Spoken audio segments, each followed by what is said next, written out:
Welcome to this lecture on molecular modeling. A protein sequence is like a sentence of amino acids, but its biological function appears only when it folds into a three-dimensional structure.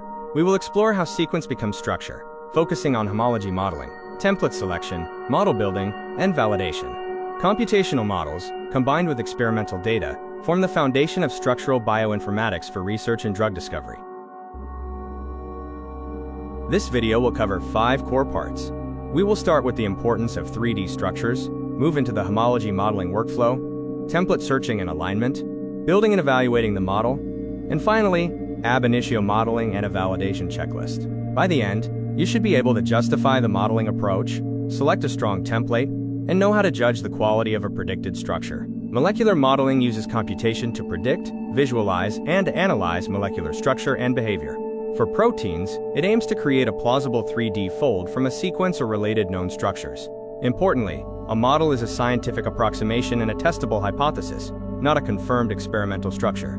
It is a tool for generating predictions before expensive wet lab experiments. Protein structure is organized into 4 levels. Modeling starts with the primary amino acid sequence. This sequence dictates the secondary structure, like helices and sheets. The tertiary structure is the final 3D fold of a single chain, which may then assemble into a quaternary complex. Molecular modeling attempts to infer the higher structural levels from the starting sequence, guided by constraints in known folds. The 3D structure is crucial because it explains function, selectivity, and mechanism. It reveals active sites and binding pockets for substrates or drugs.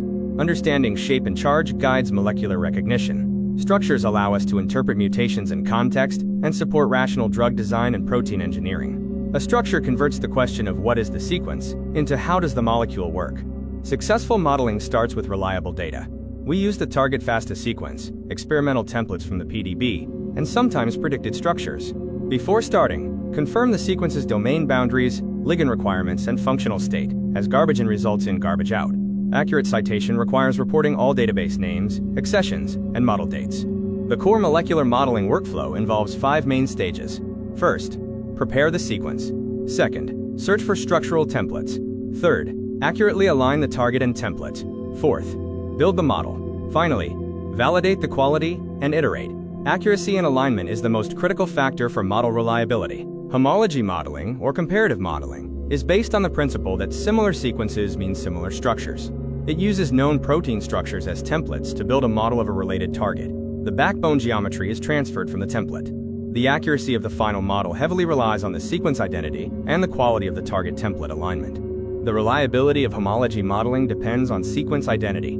Over 50% identity offers high confidence for the core fold. Between 30 and 50% is useful, but the alignment needs careful inspection. Below 30%, the twilight zone, uncertainty is high, and fold recognition methods are needed. Loops, termini, and flexible regions are always the hardest parts to model accurately. Step 1 is preparing the target sequence. Confirm the exact protein isoform and organism. You must remove non-natural components like tags or signal peptides if they are not part of the final biological protein. Define the domain boundaries and check if the active state requires a monomer, oligomer, ligand, or cofactor for accurate modeling. Template identification is a search for structural relatives using tools like BLAST, HHPRED, or FIRE. After finding potential templates, check for coverage, ensuring the template spans the important domain. Evaluate the experimental method, resolution, and ligand state. Prioritize templates that share the same fold, function, and biological assembly as your target. Choosing a template requires scientific judgment. You must balance sequence identity and coverage with experimental quality, such as resolution and R-free values. Biological relevance is equally important. Check for the correct ligand, chain, oligomeric, and conformational state. The best template provides high similarity, good structural quality, and the correct biological state for your question. The alignment is the blueprint for your model. Conserved residues must align with conserved ones. Avoid placing gaps inside established secondary structure elements or active site motifs. Use structural alignment tools when templates are available, and manually inspect crucial areas like active sites, loops, and insertions, especially if sequence identity is low. Small alignment errors can lead to major structural flaws. Examples include gaps breaking a helix, shifted motifs altering the active site map, selecting the wrong domain, or poorly modeling long insertion loops. The core lesson is to revise the alignment if it places gaps in a conserved, structurally important region or misaligns key functional residues. Model building begins with transferring the conserved backbone coordinates from the template. Insertion and deletion regions, primarily loops, are then modeled separately. Side chains are placed using rotamer libraries and optimized for the new sequence. Finally, the geometry is optimized, typically using energy minimization, to resolve steric clashes and improve bond angles. Loop modeling addresses the most challenging regions, the flexible connection segments. Loops connect secondary structures and vary significantly between homologs. Since long loops have many possible conformations, they are difficult to predict accurately. It is critical to always evaluate the confidence of loop regions before using them for further computational work like docking. Side chains determine the exact chemistry of binding pockets through hydrogen bonds, charge, and hydrophobic interactions. Rotamer libraries are used to predict common side chain conformations. However, factors like ligands, metals, or pH can change interactions, so binding pocket side chains should always be manually inspected for clashes and realistic placement. Refinement improves local geometry and removes clashes from the initial model. Energy minimization relaxes unrealistic contacts. While helpful, refinement cannot fix fundamental errors like a wrong template or a faulty alignment. Prioritize fixing template and alignment issues before relying on refinement tools. Model evaluation is essential for determining utility. We check global fold plausibility, local quality of unreliable regions, stereochemistry like Ramachandran regions, and biological plausibility of active sites. Always ask, which regions can I trust for my specific scientific question? This defines the model's limitations. Stereochemical validation includes the Ramachandran plot, which checks allowed backbone angles. Most residues should fall in favored regions. Outliers must be inspected. Outliers near active sites may be real, but need manual verification. Geometry checks like bond lengths, angles, and rotamers complete the review of the model's physical plausibility.